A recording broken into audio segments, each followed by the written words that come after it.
गरीब मायका। मोहिनी के 3 बेटे थे।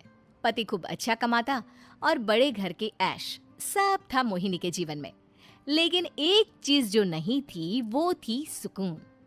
मेरी बहन और मेरा भाई दोनों गरीब, लेकिन मैं मेरे पास तो नोट की बरसात है। तभी मोहिनी की बहन वीना उसके दरवाजे आ जाती है। अरे मोहिनी, कैसी है? मेरे घर में ना सिलेंडर खत्म हो गया है। तेरे पास तो इतने पैसे हैं, भरवा देना मेरा सिलेंडर। पैसे जैसे ही आ जाएंगे मैं दे दूंगी। तभी मोहिनी का पति राकेश आ जाता है। क्या है वीना, ये अपने घर की परेशानी हम लोगों के घर ना गाया करो। तुम्हारी बहन को तुम लोगों पर तरस आ जाता है और वो पैसे देने लग जाती है। मुझे ये बिल्कुल पसंद नहीं है। ओ जीजा जी, नहीं, मैं तो वो बस अच्छा, मैं चलती हूँ। वीना वहां से चली जाती है। उसके जाने के बाद अच्छा किया जो आपने सुना दिया। अरे न जाने क्या सोचकर मेरे घर आ जाती है कि जैसे यहाँ तो भंडारा भरा है। अरे कितना तो दे दिया। अच्छा जी, जरा 1000 तो देना। वो बिन्नी दीदी है ना, उनके घर जा रही हूँ। उनका पोता हुआ है तो मुंह दिखाई दे दूंगी। हाँ, उन लोगों के आगे तो शो ऑफ किया करो। वो खुद को बड़ा अमीर शो करते हैं ना, दिखा दे कि तू भी किसी से कम नहीं है। हाँ जी, इसी के लिए तो जा रही हूँ। मोहिनी तैयार होकर अपनी बुआ की बेटी के घर जाती है, जहाँ उसके पोते का कार्यक्रम चल रहा होता है। वहाँ वीना भी आई होती है। अरे वीना, क्या जरूरत थी यहाँ आने की?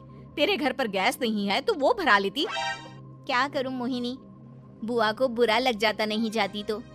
वैसे मेरे पास एक जोड़ा बच्चे का कपड़ा रखा था, वही अपनी चांदी के पायल के साथ देने जा रही हूँ। घर पर गैस थी नहीं, सोचा परिवार यहीं खाना खा लेगा, बाकी सुबह का सुबह देखा जाएगा। मोहिनी को बहन पर दया आ जाती है। वो पर्स से 1000 रुपए निकाल कर दे देती है। ले वीना, लेकिन पैसे वापस कर देना, तेरे जीजाजी हिसाब लेते हैं। मोहिनी भी क्या करती, गरीबी में बहन का सहारा ही उसके जीवन जीने का आधार था। फिर एक रोज, सुनिए, भाई के घर बेटी हुई है, मुझे माँ के पास जाना होगा। अरे उस घर में ना कूलर है ना एसी, कैसे रहोगी तुम? हाँ, वही सोच रही हूँ कि अकेली जाऊं, बच्चों को साथ ना ले जाऊं। चली जाओ, लेकिन ये जो तुम अपने गरीब परिवार से मिलने चली जाती हो ना, मुझे बिल्कुल अच्छा नहीं लगता। पता नहीं मैं भी कैसे मैनेज करती हूँ, लेकिन क्या करूँ। मोहिनी भाई भाभी के घर आती है। मोहिनी, कैसे आना हुआ? तू यहाँ हम लोगों के घर रह लेगी या फिर किसी होटल में रहेगी? क्या हो गया है माँ? मोहिनी को क्यों ऐसे बोल रहे हैं आप? अरे तू नहीं जानती अपनी ननद को, पैसे वाली है ना, तो ऐड कुछ ज्यादा ही है। मोहिनी को माँ की बात का बुरा नहीं लगता है, क्योंकि उसे पता ही नहीं चलता कि माँ उसे जली कटी सुना रही है। वो भाभी की बच्ची के साथ लेन देन करती है और वहाँ से चली जाती है। उसके जाने के बाद, माँ, क्यों आप मोहिनी को इतनी सारी बातें सुनाती हो? भाई का बेटा बोल पड़ता है। माँ, क्योंकि दादी जानती है कि बुआ के अंदर घमंड है। सही बोल रहा है मोहन, बहू भले तुझे ना दिखता हो, लेकिन मुझे और मोहन को दिखता है कि वो कितनी घमंडी है। मोहिनी मायके आती है, जहाँ गरीबी के कारण चीजें कम होती हैं। इस मोहन के बच्चे को काम पर लगा दो ना, किसी दुकान या किसी होटल में, बर्तन बर्तन धो लिया करेगा, कम से कम 4 पैसे और आएंगे घर में। देख मोहिनी, माना तेरे पास पैसा है, लेकिन तेरे भाई के दिन इतने भी बुरे नहीं चल रहे कि वो अपने बच्चे की पढ़ाई रुकवा कर उससे बर्तन धुलवाए। मोहन माँ की ओर देखता है, जैसे आंखों से बोल रहा हो, देख लिया बुआ का हाल।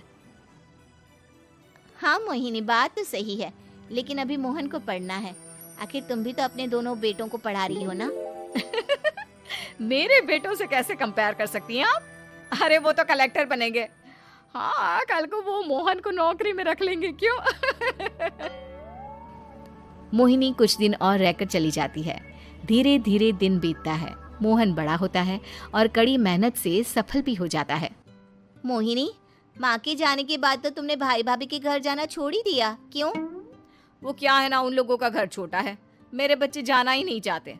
पर तुझे क्यों अचानक मायके की बात याद आ गई? यार, मेरा तो मायका है, भाई भाभी है, मेरा तो आना जाना लगा ही रहता है। हाँ, क्योंकि तुझे आदत है ना ऐसे छोटे से घर में और कम पैसे में रहने की। वैसे क्या खबर है आजकल मायके की अपने? अब वो घर छोटा और कम पैसे का नहीं रहा, क्योंकि मोहन तो बहुत बड़ा आदमी बन गया है। फिर क्या? मोहिनी भाभी को फोन करती है। मोहन किसी बड़ी कंपनी का मैनेजर हो गया है क्या भाभी? क्या ये सच है? हाँ मोहिनी दीदी, अब तो हम लोगों के गरीबी के दिन कट गए। आपके भाई ने कोई अच्छे कर्म किए होंगे जो हम लोगों का बेटा इतना अच्छा कमा रहा है। देख लो भाभी, पहले भी आपने कई गलतियां की थी, आप थोड़ा संभल कर चलना। भाभी को मोहिनी की बात समझ में नहीं आती कि वो क्या कहना चाहती है। फिर एक दिन बीना मोहिनी से कहती है, मोहिनी, हमारा भतीजा मोहन अच्छा कमा रहा है, क्यों ना मैं अपने बेटे की नौकरी के लिए उससे बात करूं। अरे बुआ का बेटा है, ये सोचकर मदद तो करेगा ना। हाँ हाँ, क्यों नहीं करेगा, उसके बुरे दिन में तो हम भी खड़े थे। मोहन को वीना फोन करती है और अपने बेटे की मदद करने की बात करती है। हाँ हाँ बुआ, क्यों नहीं, आप सिद्धार्थ को भेज दें, मैं अपनी ही कंपनी में उसकी नौकरी करवा देता हूँ। दिन बीतते हैं, अब वीना के हालात भी अच्छे हो जाते हैं। क्या बात है वीना, तूने भी कार ले ली, वो भी इतनी अच्छी। हाँ मोहिनी, अपने भतीजे के कारण तो हम लोगों के दिन अच्छे हो गए। उसने सिद्धार्थ की नौकरी लगवा दी है, वो भी शानदार। ठीक है, लेकिन पैसे ख्याल से खर्च करना। वो क्या है ना, पैसे आने आसान है लेकिन संभालने मुश्किल। मोहिनी घर पर अपने पति से बात करती है। देखो ना, सबके पास पैसे हैं, एक वक्त था जब मैं ही अमीर हुआ करती थी। लगता है कि ज्यादा दिन नहीं रह पाओगी, मेरी नौकरी को कुछ साल ही बचे हैं और तुम्हारे दोनों लड़के निकम्मे हैं। उन लोगों को बोलो ना कि नौकरी करे। तभी वहां मोहिनी के बेटे भी आ जाते हैं। अरे हमें क्या मोहन समझा है जो दिन रात गधे की तरह काम करते रहे। खैर, दिन फिरते हैं और मोहिनी के पति की नौकरी भी खत्म हो जाती है। मोहिनी क्या करे, थोड़े से पैसे में गुजारा नहीं हो रहा है। तो क्या करे, मेरी समझ में कुछ नहीं आ रहा। मोहन को बोलो ना कि वो इन दोनों के लिए नौकरी देखे, जैसे सिद्धार्थ के लिए नौकरी देखी है। मोहिनी क्या कहती, उसे अपने वो दिन याद आ जाते हैं जब उसने भाभी से मोहन को नौकर बनने की सलाह दी थी। क्या हो गया, क्या सोच रही हो मोहिनी? यही कि वक्त कभी भी किसी का भी पलट सकता है, ऊपर वाले से डर कर रहना चाहिए।